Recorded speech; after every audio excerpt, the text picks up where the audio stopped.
Hello,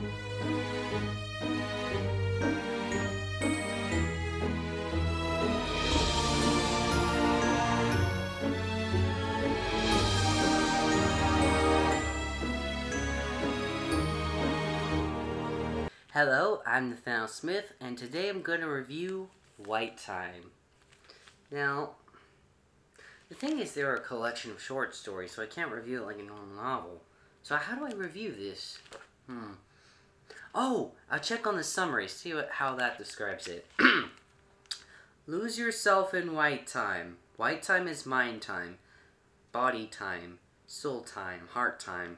White time is other worlds, other dimensions, other states of being. White time is out of time. So it's like the No! No! No! No! No! Go away! Go away! You bad, terrible thing. What I meant to say before that, I was rudely interrupted by that, was it seems like it's like the Twilight Zone.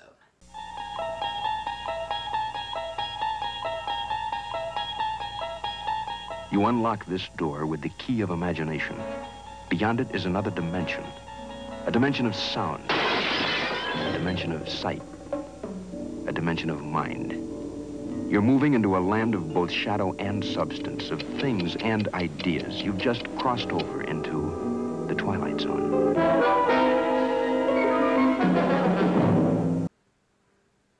Hey, that's how I can review it. It's perfect. Every one of the short stories I'll review. If it's a thumbs down, it's Twilight. If it's a thumbs up, it's the Twilight Zone.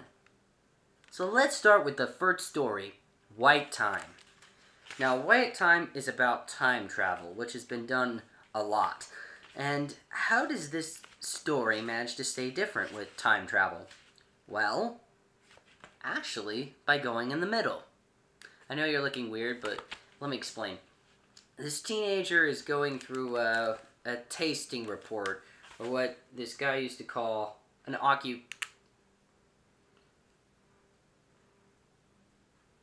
work experience. What used to be work experience, but was renamed because of political incorrectness and all that. So essentially what happens is this girl goes to work experience, helping this guy through white time. What white time is the in-between, the middle place of time itself. I know that sounds weird, but let me explain. If there was a time vortex, there's a beginning and an ending. Somewhere in the middle, that's where the story's focused on. See, sometimes people get stuck in the middle time, if you will, white time as they call it. So what the job they're going through is actually pushing people along through to their end point, through white time. And that's the whole story itself. And it's so cleverly done. Although the time travel itself isn't completely scientifically explained, it's perfectly reasonable, because everything was focused on the main character of Chanel and what she saw. And what she saw was only a piece of it. It's like a glacier. If you look at a glacier, you could see maybe the top of it, but you can't see what's underneath, which is fathoms of depth and length and hugeness. And that's exactly what the story does with time travel, only focusing directly on what the main character, Chanel, is seeing. And there's little to no focus on teenage angst or anything.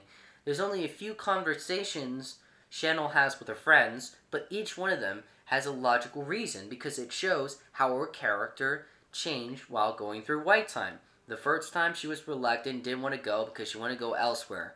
After that first time she went through white time, she didn't like it because of the weird mental issues that occurred in white time. And then she finally started to grow into it the second to last time she went. And the ending for it is just brilliant and poignant and great, and it's a great story. So this is the Twilight Zone. Alright, so let's go on to the next story, which is called Dedication. Now, what do I think of Dedication? Oh, hold on. I gotta find it somewhere. There we go. What do I think of Dedication? Well, I think it's actually a brilliant story. What happened... The story's about this. it's a medieval-esque time frame, mostly, in the story. And what happens is this guy goes to one of his relatives, a female lady around 14 years old, and basically, she's dead. The 14-year-old is dead. And the whole story is basically him and one other person preparing her for a grave. So in other words, they're dressing her up. Her dead body is being dressed up and vividly described. It's awesome, it's brilliant, it has just the right level of drama and emotions, but just the right level of unsettling and weird and off-putting, and it's just perfect. So this one also is the Twilight Zone. So what's the third story we have after two fantastic stories that have really impressed me? And even though they're considered YA stories, they managed to do such a great job. Well, there's the next one. The next one.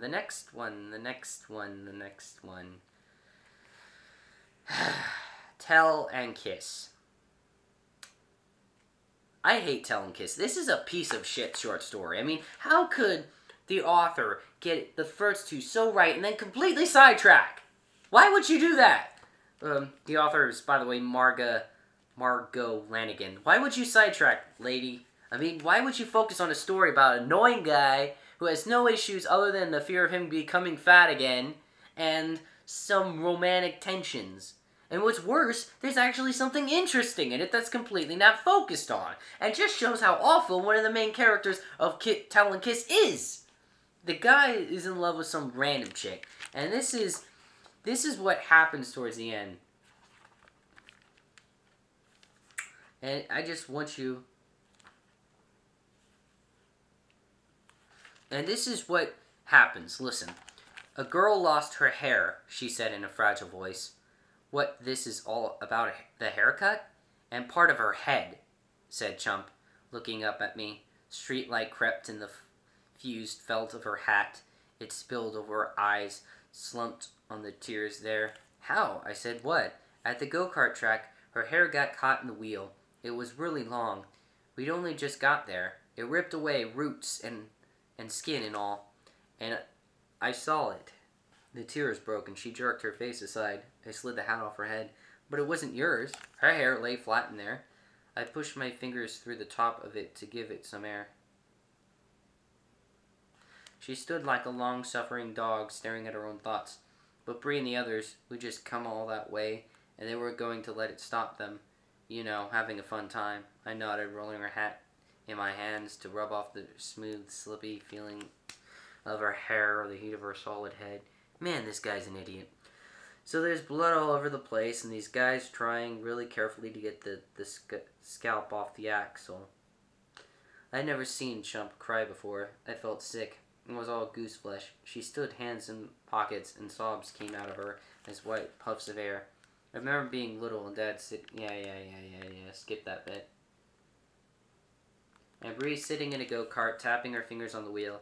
Someone get me going here. Come on. And this Tanette, give me a push off. Like it's a big joke with this girl moaning and everyone. She buried her face in my chest and started shaking again. It's gross, I whispered. That's gross behavior. She's not empathetic, terrible people, she squawked, and I knew it. Why'd I go? Why'd I ever say yes? Well, lady, may I just say something? What the fuck did you do for that lady? Oh, that's right, nothing. What'd you do, just stand there like a gaping idiot? And then after the event, you go, hey, pity me, I saw this horrible thing. I didn't try to help the lady, I just watched, stood aghast, and I don't even blame myself. And I show no remorse or want of guilt for what I did by not doing anything. I just watched it, and I let them talk and make fun of this person that was hurt and did nothing. Seriously. This guy's an idiot for even thinking this lady's great. I'm sure if he got wounded, got his arm chopped up by some psychopath, she would just say, oh goodness, no, you're hurt. I'm going to find someone else. I shouldn't be with you. I'll find someone else who can pity me because I saw something horrible and did nothing to help that person. And, you know, I'm supposed to be the one that's hurt, not the person who actually is painfully hurt. She is an asshole. And by the way, why is the story even focused on these two? It's stupid.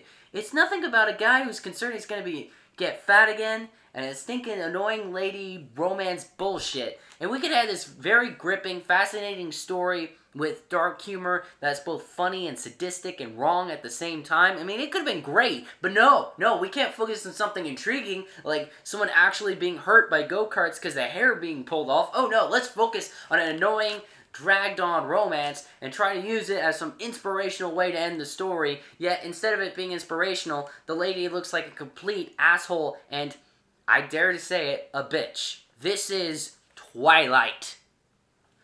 So, moving on. The Queen's Notice.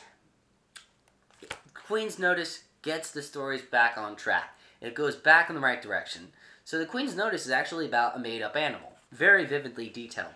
So what the animal is, it's sort of like a meerkat, but with the sort of society of bees. But the queen bee is a lot like a black widow. And the queen bee, the queen of this creature species, whatever their names are called, they don't really specify because a lot of the beginning makes them seem human with only the hints of the senses, the queen's sense or smell. So, yeah, it's very vivid, very explained. It was great that they went, something a little different. So this is definitely the Twilight Zone. So moving on to the next one. Big Rage. Big Rage is awesome. It's my favorite of these stories. It really is. I mean, it's just so grand. Okay, there's these sort of like knights-like characters from some other world, and they fall into our sort of present-day Earth, and this lady stumbles upon them while going through some emotional distress that isn't quite explained, but she talks about it in her head time to time. And it seems slightly annoying and unnecessary until you get to the end. And the ending for it, the resolution is just badass and totally worth watching. Reading it, I mean. Imagining it in your head, it's awesome. So the whole story is great. It totally felt otherworldly and imaginative. This is definitely the Twilight Zone. So moving on. After Big Rage is... This is great. This is great. Next one is the Night Lily. And I want you to hear this beginning. This is part of the beginning. He called it the lily. It wasn't white. It wasn't a girl. But the lily was its name the minute he saw it. It wasn't a beautiful thing. Chenko had seen plenty of innards. Innards. In his short time. And this, in short, was innards. It piled and looped and swung like innards. It was mauves and pale greens and white-veiled pinks like innards. It glistened like innards, but it didn't act like innards, and it didn't have innards' awful breath. It smelt the way water used to taste of a blue lake among pine trees. This story is so awesome. There's this war-torn culture with these kids seeing it all, and they're tired and exhausted, and these strange, mysterious, innards that are called the White Lily sort of helps this kid move along and feel happy, which is really weird and unsettling to say the least. And it ends with a building being crumbled down, and they're looking at it, and the question of, not directly, but the question of where do we go from here comes. And it was a great ending. And I definitely want to know more about this world. So, yeah, this is definitely the Twilight Zone. So the next story after this great piece, The White Lily, is The Boy Didn't Yearn. Okay. Where Kiss and Tell was an annoying story that was completely focused in the wrong direction, The Boy Didn't Yearn's main problem is it has too much damn baggage. You see, the whole reason it has a decent focus on drama, with an interesting, compelling story about a father who's brain dead, literally, and a mother and daughter who has a sort of traumatic non-connection to one another, which is really intriguing as another type of story, but it doesn't fit at all with the theme of this supposed book. And that's where it falls flat. There's too much baggage. The ending, although, has a really fantastic ending, it's barely a page. Thus, you can't really savor the magical, horrific, strange-nisms of it all. So it doesn't really work, and it doesn't really, get you in the gut because it doesn't have much on it. Too much of it's written realistically, like Here or Now, with boring, typical drama that's totally unnecessary. So this is, unfortunately, Twilight. Twilight. Moving on to the next one.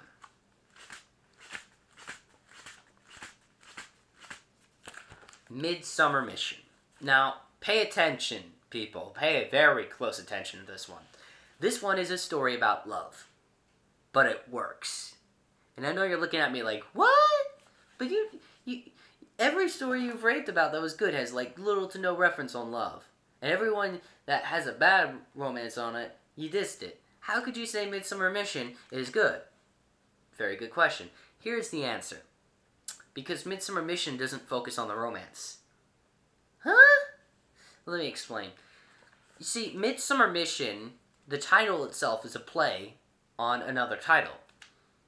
It's written by William Shakespeare. It is called, and it's one of my favorite plays from him, A Midsummer Night's Dream.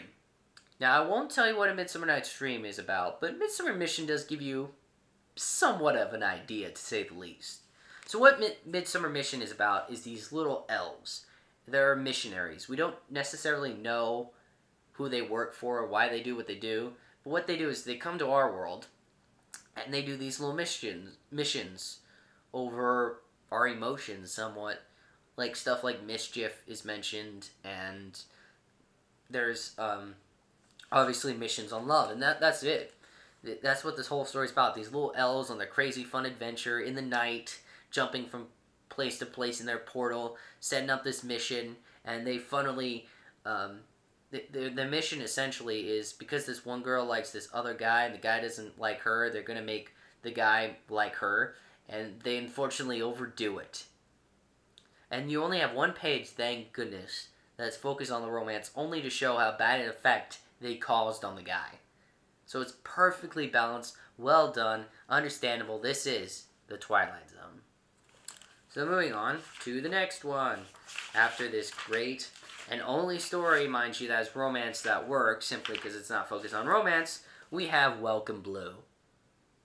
Okay, Welcome Blue is ingenious. Okay, you know how there's those stories about those small villages out in the middle of nowhere, and they have these weird traditions on witchcraft or with gods or something like that, and they have all those creepy, welcome signs and those weird little sticks with little strings of wind around it and so forth, and all that creepiness, and generally they have some sort of sacrifice with some human.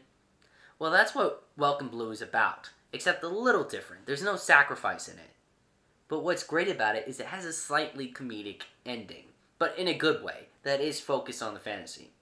Now, you see, here's what happens. Everyone on this day of celebration heads out to some place to celebrate for their gods, their beliefs. And we find out about this slowly over time with this brilliant images of the guy driving. We just seeing bits and pieces of the celebration going on, and we just drive right past it. And then later on someone comes and they demand to have white lilies, which are part of their tradition, but he doesn't do that. He just has them, and he says no to their demands, and they ride on. Everyone rides on, and then there's just him alone with this kid that he's like taking care of in foster care. And then the gods actually come to them. Remember, these people are not worshipping the gods. They don't celebrate the same tradition as everyone else, and they meet those gods. And what's even funnier is basically while everyone's heading out of town to meet their gods, the gods are actually coming to their homes. See what I'm talking about? And it's all associated with this plant, this flower. I'll leave that for you to figure out in the story. It's brilliant, it's great, it's imaginative, it's fun. This is the Twilight Zone. So last but not least, the last story after all these great stories that I've reviewed. Time, dedication, Wealth. The last one is Wealth. Wealth has the same exact problem as The Boy Didn't Yearn. Too much baggage. Now, you do get a little more oomph at the end, which I will give. But it's still too much focus on too many things. We didn't need the grandmother. We didn't need the grandson. We didn't need the grandson. We didn't need the other mother and the other son. We didn't need all those characters. All we needed was a lady on her own who lives her life on this other culture that she's not accustomed to, but she's grown up with it, she's used to it, and then this guy comes and basically forces her to do something she doesn't want to do, but she has to do it either because of a secret or she needs the money. And what it ends up becoming at the end is being terrorist, actually. Yeah. It's actually an intriguing ending with the whole bombs and setting them up and then blowing it up. And it wasn't used in like any direct political way. It was just how this lady got duped into it and finds out later what the hell she's done, and she's terrified and shocked at what she did. And I love that idea, but it was so unpointed because they focused so much on so many other things, like the stupid tradition of making wigs. Yeah, they waste a lot of time on making wigs. That's why the story of wealth is wasted so much. If they only focused on that terrorist bit, and not in a political way, just how this lady got sucked into it by accident, and how it ruins everything she finally set up and built up. Ugh.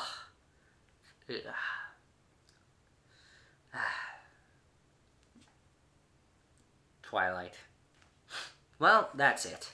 For the most part, it is a good book. There's 7 stories that are excellent, with only 3 that really suck, and 2 are only because they have too much baggage on them. So all in all, yeah. Margot Lanigan, not a bad writer.